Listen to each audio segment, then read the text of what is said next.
Yo, it's your boy OG Soul Live, you know what I'm saying, back in this thing with another special guest, you know what I'm saying, go ahead and introduce yourself. What's up, my name is Jack TP. TP stands for the producer, you know, that's what people know me for, a producer, and I'm a producer out here, I guess. Yeah, man, so, you know what I'm saying, for the people, you know what I'm saying, who don't know, you know what I'm saying, you already said you're a producer, you know what I'm saying, what else do you do? I also rap, sing, you know, engineer. I work at the studio. We're recording that right now. Shout out to Good Peoples. Yeah, Good People Studio. Book me, Jack. You know what I'm saying? Yeah, word, you know what I'm saying? So, alright, man, you know, you said it started, you know, people know you as a producer, man. So, when did you start getting into producing music? I've been producing for about 10 years now. I started when I was in 7th grade. So, yeah, 10 years ago. I've been doing it for a while. I've been mixing and mastering for like 6 years now. And I started rapping myself about 3 years ago. We're putting out music. So, what made you want to do the whole producing thing? The producing thing? I don't know what made me want to do that. It's just something I always had interest in, I guess, you know. Like, I started at the youth center at Fort Eustis. They had this little computer with the program on it. I seen the older kids working on it. I asked a dude who worked there, I said, what are they doing over there? He said, oh, don't worry about it. It's too complicated for you. The whole time it was FL Studio. And after that, the next day, they wasn't on the computer, so I just went over there and started messing with it. And it's been a hobby ever since. It turned into a passion now, so. Word. So, once you started getting into producing, at what point did you realize, like it's time to take this jump serious?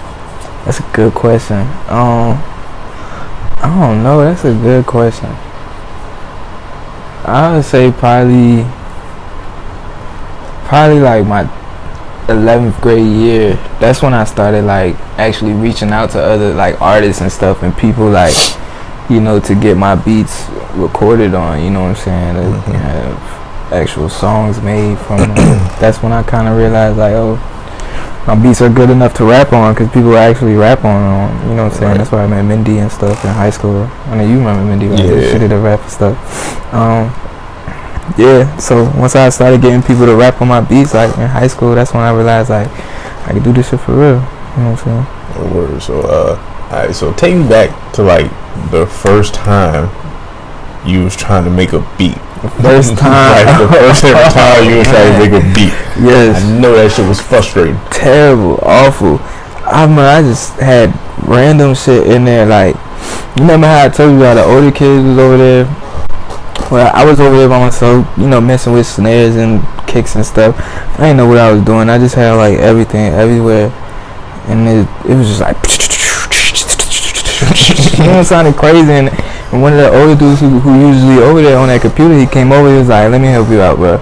Started taking stuff out and putting stuff like, see, look, you do it like this, you know what I'm saying? Had a little, and it was so dope, like, he just did like little 3 clicks or something, yeah, and I was like, yo, this shit is hard now, like, and like, after that, yeah, I just gradually got better and better, so, but yeah, I sucked at first. I was some ass, I was terrible, but I kept doing it, so. That's what got me here. So if you make beats and you feel like you suck or it's hard, just keep doing that shit. Like, if you really like doing it, just keep doing it. You'll get good. Yeah. So like, what's the first beat you remember where you was like, yo, like this shit hard? This shit hard? I can't remember, man. I used to make so many beats at that youth center. I can't remember. I know. I can't tell you. That's a good question. I can't tell. I made too many beats to remember which one was like, damn. The first one I was like, damn. I know like the first sample, like hardest sample I ever made was I think I sampled Anita Baker. Oh shit, not Anita though. Yeah, I think I sampled Anita. I can't remember what song it was, but that shit was so hard. Like the way it dropped, my mom was like, damn. That's when she started like she had friends in the army who rapped and stuff. That's when she started like telling people about, you know, that she worked with, that I make beats. And that's when I sold my first beat. So the first beat to Army Dude? Yeah, Army Dude for $70. He asked me to sample Tupac, and I sampled some song. I think it's called "Fuck Friends" or something like that. All I need money. I don't know. I just put it on the loop and put a beat in the background. He was like, "Yeah, let me get this." I don't know if he like seriously liked my beats at the time, or if he just wanted to like motivate me to keep me going and stuff. Cause he ain't never rap on them, but he paid me for them. He took me to the studio with him and everything. I never forget it.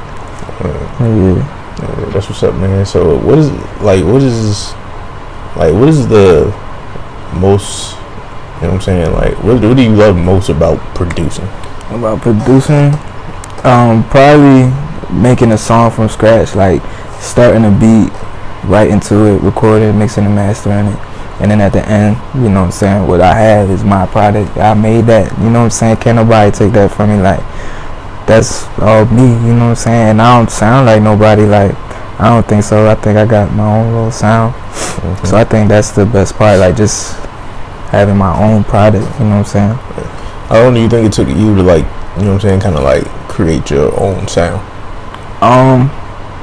I think it just happened naturally over time. I think I always just, my music just sounded a little different just because, you know, I didn't listen to a lot of things that a lot of people listen to, like, and a lot of times I would just listen to my own beats over and over again. So it was like I was influenced by myself, kind of. But I was influenced by Kanye too, though.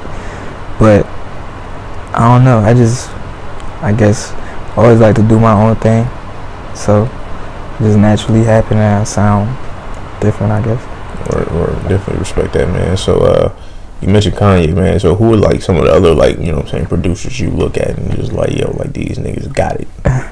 Now, like present time, definitely Metro.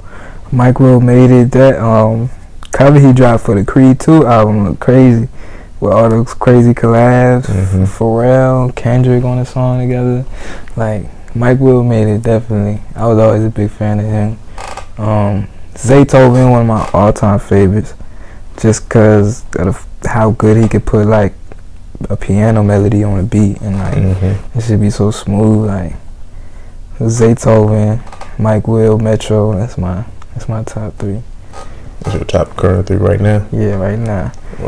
That's what's up, man. So, you know, when it comes to, you know, we live in a day and age where it's like, you know, I feel like producers, or like the actual, like, you know, production of a song is being more valued than it was at a point in time, because like it was just always like the nigga who rapped over the beat, yeah, you know what I'm saying, and the chorus and shit like that. So like, what would you say, like, is like, why is the producer, like, why is it so like important, like, you know what I'm saying, to making music?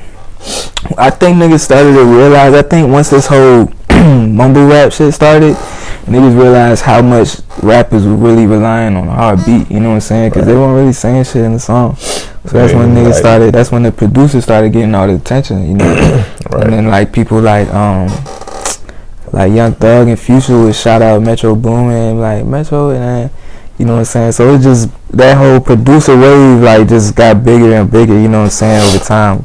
I think it started from the whole mumble rap thing, because niggas won't talk about shit, you know what I'm saying. Nothing on the beat, like it just made niggas pay attention to the beat more. The beat was hard, so that's what people like, dang, man, who produced it? It's like a lot of these niggas, you know what I'm saying, like, you know what I'm saying, if you ain't gonna say nothing, you at least gotta have a solid flow. And it's like, you know what I'm saying, you rely on the beat for that flow. Facts. You know what I'm saying. So that's crazy that you mentioned that, man. So I definitely think that's why producers are like, you know, at the top right now. Right.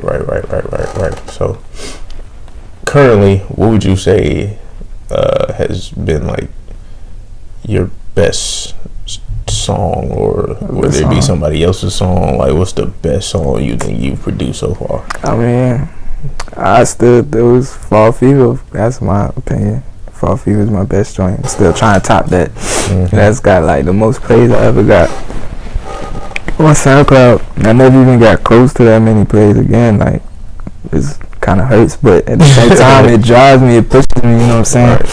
What about that joint? Like you feel like that's one of like your best shits? Yeah, Fall Fever. Yeah, like what about that beat? What Like, about it? Oh man, that sound, that atmosphere, that do do do do do do do do, like atmosphere, man. I dropped a brick on atmosphere, and it was so worth it, bro. The sounds in there are crazy. Like, and I was just making that beat that night. Oh, okay. So I hit up the dude for the cover, and I had no song. I just said, "Can you make me a cover? You pick the title. I'll just make a song to whatever you send me." Because I wanted to create. I needed inspiration. I said, "Give me some something crazy." You know what I'm saying? He sent me the Fall Fever cover. I don't know if you've seen it, but it's like with the smoke coming out my eyes and it spells fall. It was crazy. I said, "Yo, this is the hardest cover I've ever seen." And like, he chose the title Fall Fever. He chose all the the setting, the fall and the fox and all that stuff. Like, that was all him. Excuse me, sorry. But yeah, so then I just made the song. That's how I came up with the song Fall Fever. I was making the beat, and I came across that sound. That do do do do do do do do. I really think if it wasn't for that sound, the song wouldn't have been as popular at all. Word. That's what's up, man. That's what's up, man. Yeah. You know what I'm saying? Fall Fever. Yeah, Check that out if you haven't yet. That shit is a banger. Yeah. That shit is definitely a banger. Thank you. Word. Alright, so word, man. You know what I'm saying? Also say you was a rapper. So like, what made you decide to like say fuck it and I'm also rap too and not just produce? Man, to be honest, this is the thing that nobody really knows, is that I was rapping before I was producing. Like, I remember me and my friends in elementary school, like, we would sit around the table. It was 4 of us, and we used to just go around one bar each, saying some funny, crazy shit, like roasting each other, you know what I'm saying, just rapping, just rhyming words. And like, that's where it all started. And then I remember I used to just start writing on my own. Started writing little raps, like, and then the whole producing thing came, and I kind of forgot about rapping. Like, I was just so into like production and making sounds and stuff like that. And then like high school, I picked the book back up. I had my little purple notebook. I used to just write. I never would put anything out. It was rare that I even recorded something, because like, I hated my voice. Like, I really did. Like, I hated hearing it. That's so what like, should be, bro. That's what the first time you record, bro, you be like, damn, bro, I sound like this. It made me cringe. Like, that's not me. I really sound like, damn. Yeah, I'm sorry for the people that listen to me. You know? But yeah, so I was just shy, I guess. I ain't like doing this. I just wrote. So, and then I got to the point where I started writing, and I think the first song I ever like recorded that I was like, I need to put this out, I put out that higher track, and it did good. Like, it did real good. Everybody was like, yo, what the fuck? So that made me want to keep going. Or that's what's up, man. So and I ain't dropped that till like 2-3 years after I graduated. That shit long. Yeah. So like what how was that like dropping your like first like actual whole project? The mixtape, me, like, what you said, what was it like? Yeah, as in, like, you know what I'm saying. Well, how long did that actually take, like, to make, and like, you know what I'm saying, like, you yourself just being like, yo, like, just drop this shit and see how people fuck with it. Me came pretty quick. Once after I dropped the higher track, I was on the road. Like, after I got all that love, like, it just fueled me to just keep going. Like, keep cooking up, keep putting shit out, and I cooked that mixtape up, and had to be no more than like 6 months, you know what I'm saying? Right. Like, and it was good. Like, it was like, I still go back and listen to that tape, but yeah. After, like I said, after I put that first song out, the J. Cole shit going on. Oh yeah. That was back then. Yeah. Had to get my shit tightened up. You know what I'm saying? Yeah. So after you dropped that joint and got the feedback, were you just like, alright, like, you know what I'm saying, like, you know what I'm saying, I can do this rapping shit too? Yeah, pretty much. Like, damn, like, this is what I want to do. I started loving rapping more than I love producing and engineering. Like, that's my favorite shit now, to make music, like my own music. That work. So once you did that or whatever, like, first of all, how many like different people have you worked with, just like off the artist wise? Yeah. Nah, Are we talking like just mixing for them, or are we talking like period, like whether you do a verse, whether you make a beat for them, like mixing on it, whatever? Man, I've worked with over 100 artists, easy. You know what I'm saying? Easy, just off of me opening up the studio back in Prince George alone. You know what I'm saying? I have plenty of niggas come there and rap. You know what I'm saying? But speaking of which, how long did it take for you to like build that? The clientele. No, I'm talking about the actual studio. Stevie helped me out with that shit a lot. I remember. I think it took me about like a month to get that shit like set up to where like I could charge people. You know what I'm saying? Mm-hmm. And then like eventually I kept making improvements to it. You know what I'm saying? Got a desk, got better speakers, got better mic and shit. You know what I'm saying? Up my prices and that. So I went through like a good year of just hustling. Like I told niggas they could come and do 4 songs for $20. People would come give me $20 and sit in my studio for hours and hours and hours and hours just doing shit. You know what I'm saying? Bullshit. And it's like, damn, I had to change that. Yeah. But yeah, it took me a while to get to at a good point where I can make good money comfortably and not, stress myself. Word. So what's like your ideal, like, you know what I'm saying, like your favorite type of session? Niggas who come in, one take, all this, done. I'm like, word, that nigga. Other than that, I don't know.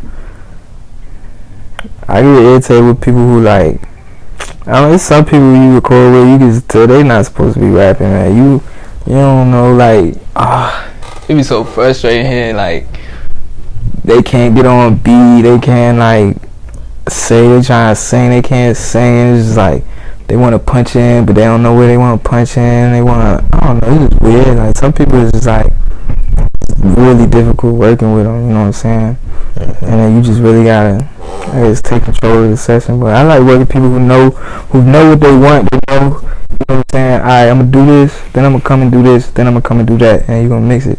Alright, cool, you know what I'm saying, because that's how I would be, because I know how I want my song, you know what I'm saying, it's my song.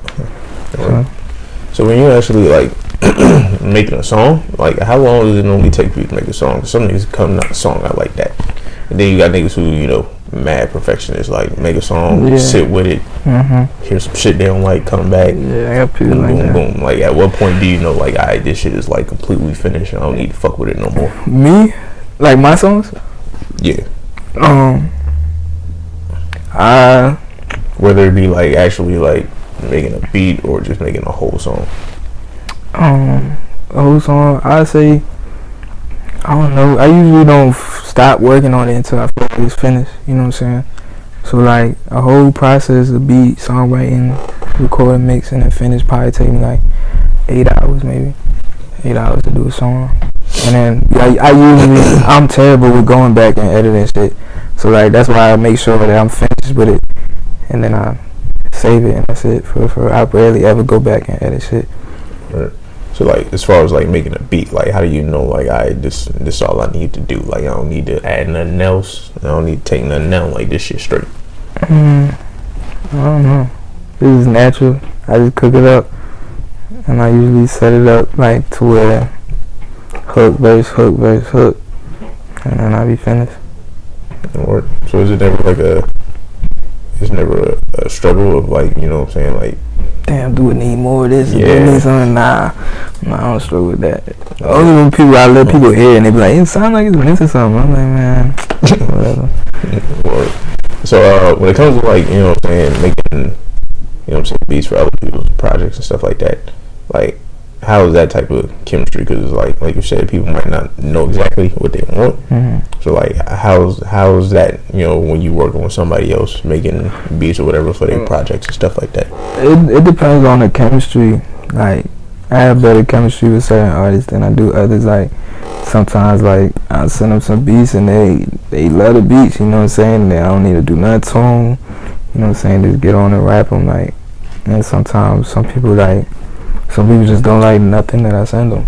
Like nothing. Like, nah, I'm not fucking with these, bro. Send me some more. I'll send them some more, and just nothing works out. But you know what I'm saying? It just depends on the chemistry, like I said. There's also like what people like play effect into that shit too. You said what people like? Yeah, like what type of like, I guess, sound people have or whatever. Yeah. I try to I try to like go towards that person's sound as far as the beats that I send them. Mm-hmm. But at the end of the day, you gotta understand that I'm a producer. I have my own sound too. At the end of the day, you coming from me, you coming from my sound.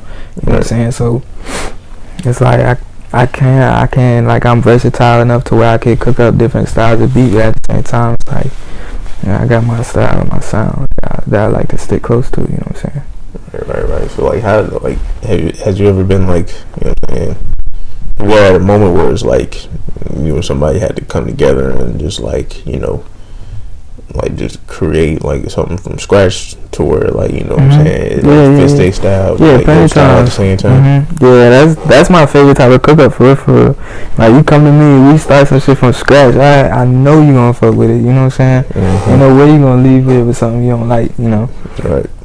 And people used to do that a lot back, and when I first opened the joint, like ABG and them. Sko, like me and Sko, that's how we came up with No Hook. You know, he used to come through and just have me cook up a beat, just get me high as a bitch, so he just make some shit. And then, so we always come up with some fire. But that's my favorite way to cook up, is from scratch. That's what's up, man. So, you know, as far as what's next for you, dog, you know what I'm saying? Well, what's next for Jack TP, man? My game. Of course, that's my baby. That's like, if I was famous, I'd be calling it an album, but you know what I'm saying? It's just a project, it's just a mixtape. But it's coming in December, hopefully.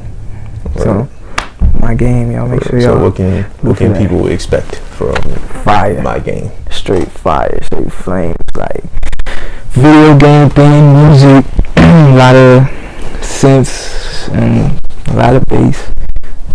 I got a song where I'm rapping and no auto-tune, just straight rapping, straight bars, and I got two sample beats on there. Right. Well, you heard it here first. My boy Jack TP, you know what I'm saying? My game coming soon on y'all boys. Look out. You know what I'm saying? Hey, thank you for the interview, bro. No doubt, man. Appreciate you for coming through. Already. You know what I'm saying? We live, you know what I'm saying? Once again, shout out my man Jack TP. Y'all boys be on the lookout for my game. Until then, we out. So views, holla at me.